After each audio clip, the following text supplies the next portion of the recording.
আসসালামু আলাইকুম রহমতুল্লাহ বরকাতুহু।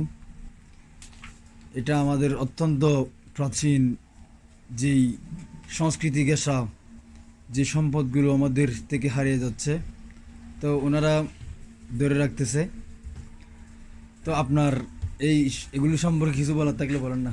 এগুলা আমাদের বেশি কষ্ট হয়, এগুলা কিন্তু পয়সা পাই না। আমাদের এগুলো যে সাদা গজা, এটা হচ্ছে মুরালি বলে দেয়, বহুজনে ঠ্যাং বলে দেয়। এগুলো আর তেলেতে বাজি বহুত কষ্ট, আর তো কিন্তু পয়সা কম, আর পয়সা কম পাই। তো আপনাদের এই কষ্টর মানে মানুষ যত মানে কষ্ট হলে কিবা, কিন্তু বেচতে গেলে পয়সা কম পাই দেয়। আর বেচতে গেলে পয়সা দাম যদি আর কই 200 টাকা কেজি, তারা বলে 120 টাকা কেজি, 160 টাকা কেজি হয় না। কিন্তু আর এখন 1 কেজির মাইতে পরে দেয়, কিনার মাইতে এক্সট্রা বেতন দেয়, লার্কি খরচ দিয়ে, তেল খরচ দেয়।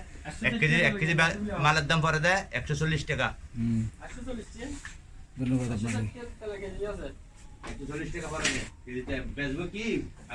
তো দর্শক শ্রোতা, আপনাদের লাগলে আমি লোকেশনটা ডিসক্রিপশনে দিয়ে দেবো, আপনারা নিতে পারবেন। এটি আবার আমাদের বাঁশখালীর একজন দাদার দোকান।